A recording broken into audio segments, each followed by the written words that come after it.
अस्सलामु अलैकुम वरहमतुल्लाहि वबरकातुहू। काफ़ी सारे दोस्त अहबाब के मैसेजेस आ रहे हैं और वो ये चाह रहे हैं कि जो आईपी एड्रेसेस हैं यूनिवर्सिटी की तरफ से जो रिक्वायर्ड हैं उनके बारे में कोई थोड़ी इन्फॉर्मेशन दे दी जाए। वो वैसे तो बहुत सिंपल है, लेकिन शायद हमारे कुछ ऐसे दोस्त अहबाब जो इस फील्ड में ज़रा नए हैं, तो उनकी हेल्प करने के लिए एक छोटी सी वीडियो जो है वो बना रहा हूँ। तो सारे साथियों को ये वाली फ़ाइल तो रिसीव हुई होगी, जिसमें हमारे सारे जो प्रोविंसेस हैं उसके हिसाब से उनके कैंपसेस, उनके कैंपस कोड और सबनेट की डिटेल यूनिवर्सिटी ने दी है। तो हम और साथ में उन्होंने ये हमें बताया कि आईपी एलोकेशन आपने कैसे करनी है। ठीक है, तो एक दो एग्जांपल्स यहाँ लेते हैं तो सारे दोस्तों की समझ में आ जाएगा ये। मिसाल के तौर पर हमारे पंजाब से सबसे पहला जो कैंपस अब्दुल हकीम में है, उनका उन्होंने सबनेट जो दिया वो 10.1.1.0 है। ठीक है, तो ये अपने नेटवर्क के ऊपर अपने जो आईपी एड्रेसेस हैं वो कैसे रखेंगे। ठीक है, तो आईपी एलोकेशन वाली जो लास्ट फाइल है उसके आप देखें, और ये जो दरमियान वाले दो डिजिट हैं इनके ऊपर गौर करें।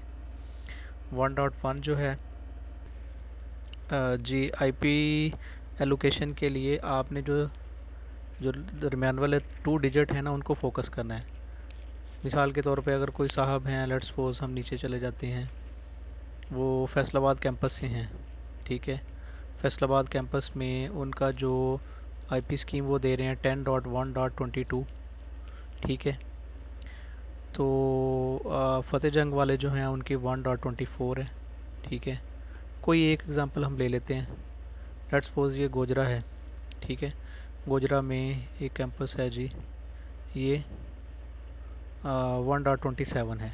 ठीक है, तो इनकी आई पी एलोकेशन कैसे होगी। तो इनका जो डोमेन कंट्रोलर है उसकी आईपी होगी 10.1.27.11, यानी एक्स एक्स की जगह पे वहाँ से जो दरमियान वाले दो डिजिट्स हैं ना वो आ जाएंगे।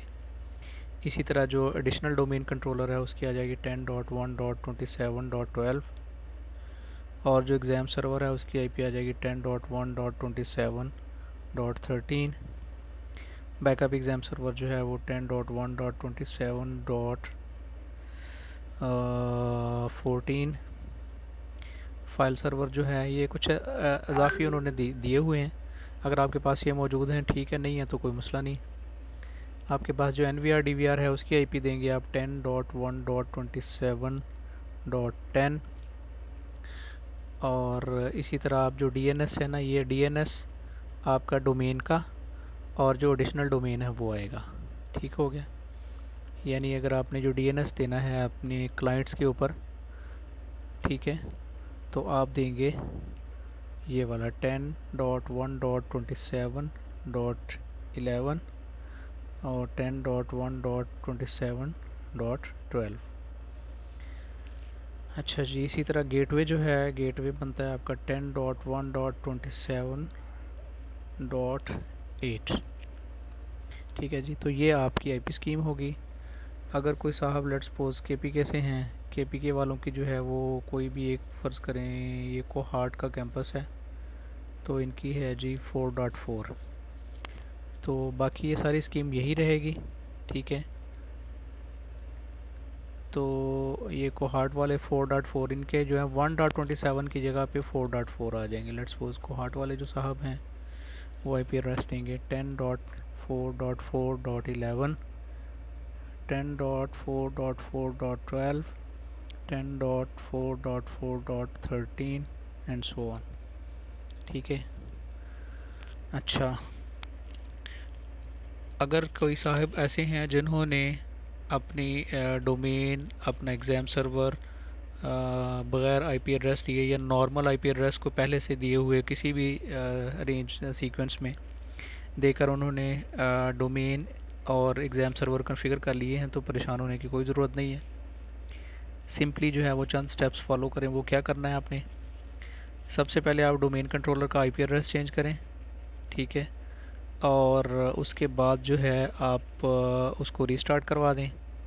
और फिर बाद में जो है वो अपना जो एग्ज़ाम सर्वर्स और जो आपके क्लाइंट मशीन है उनके आईपी एड्रेस चेंज करवा दें। आपको डोमेन भी रीजॉइन या डिसजॉइन करवाने की ज़रूरत नहीं है अगर आपका सिंपलेस्ट नेटवर्क है। तो सिंपलेस्ट नेटवर्क से मुराद ये है कि आपने कोई कोर स्विच वगैरह यूज़ नहीं किया हुआ, सिंपल आपका जो कोई भी नेटवर्क स्विच है उसके साथ आपने अपना नेटवर्क बनाया हुआ है, ठीक है।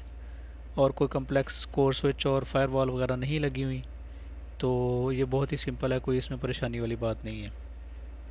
तो यहाँ पे एक और इशू हो सकता है, वो ये है कि नॉर्मली आपका जो इंटरनेट चल रहा होता है, अगर आप लोगों ने PTCL से इंटरनेट लिया हुआ है तो उनकी जो डिफ़ॉल्ट कॉन्फ़िगरेशन है, तो वहाँ वहाँ पे जो आईपी एड्रेस होते हैं वो होते हैं 192.168.1.1 लेट्स सपोज, ठीक है। तो जब आप अपनी आईपी स्कीम ये वाली यूनिवर्सिटी ने जो रिकमेंडेड की है वो ये करेंगे, तो फिर आपके सर्वर्स पे और क्लाइंट के ऊपर इंटरनेट नहीं चलेगा, ठीक है। तो सर्वर और क्लाइंट के ऊपर अगर आप इंटरनेट चलाना चाहते हैं या ड्यूरिंग एग्ज़ाम्स आप सर्वर्स के ऊपर इंटरनेट चलाना चाहते हैं ताकि आप एप्लीकेशन को एक्सेस करें और एग्ज़ाम फाइल और पासवर्ड्स वगैरह कॉपी पेस्ट करें, तो उसके लिए क्या करना है आपने, उसके लिए चंद सिंपल स्टेप्स हैं। और सबसे जो इजी स्टेप है वो ये है कि आप अपना जो PTCL का मॉडम है उस मॉडम को आप कनेक्ट करेंगे अपने लैपटॉप के साथ या किसी PC के साथ। बेहतर ये है कि आप केबल के थ्रू कनेक्ट कर लें, कोई भी पैच कॉर्ड जो है लगा के, यानी नेटवर्क केबल जो है एक तरफ आप अपने मॉडम में लगाएं और दूसरी तरफ अपने लैपटॉप में या PC में लगाएं। और उसके बाद आप ब्राउज़र में ये 192.168.1.1 जो IP एड्रेस है ये आप लिखें तो आपका जो मॉडम है वो ओपन हो जाएगा। तो आपके मॉडम का आपको एक डिफ़ॉल्ट यूज़र नेम और पासवर्ड दिया होगा जो एडमिनिस्ट्रेशन के लिए होता है, जिसमें आप उसका आप पासवर्ड वगैरह सेट कर सकते हैं या आप SSID देते हैं जो आपकी वाईफाई की आईडी होती है, ठीक है। वहीं पर जाकर आप वहाँ पे नेटवर्क रेंज दे सकते हैं। मुख्तलिफ मॉडम के अंदर मुख्तलिफ रेंज हो सकती है या मुख्तलिफ ऑप्शन हो सकते हैं, उसमें थोड़ा सर्च कर लें, कहाँ पे जाके आपको ये रेंज नज़र आ जाएगी 192.168.1.1 की रेंज नज़र आ जाएगी, ठीक है। तो वहाँ पे जाके सबसे जो ईज़ीएस्ट वे है वो ये है कि वहाँ पे जाकर आप अपने जो नेटवर्क आपका बनता है, जो आईपी एड्रेस बनता है, वो आईपी एड्रेस और रेंज वहाँ पे दे दें। लेट्स सपोज इस केस में जो भी हमने डिस्कस किया है उसमें आ जाएगा वहाँ पे 192.168.1.1। अच्छा, कुछ कुछ मॉडम जो होते हैं उसमें आप एडिशनली भी ऐड कर सकते हैं, यानी ये आपको चेक करना पड़ेगा कि अगर आपका मॉडम ये फैसिलिटी प्रोवाइड करता है कि आप जो ऑलरेडी उसमें एक रेंज है वो भी रहे और कुछ अजाफी भी ऐड कर लें, तो जो पहले से मौजूद है वो भी रहने दें और एक अजाफी रेंज उसमें ऐड कर दें, ठीक है। वो जो आप क्या ऐड करेंगे, वो आप ये वाली ऐड करेंगे 192.168 तो ऑलरेडी है, हम करेंगे 10.1.27.1, ठीक हो गया।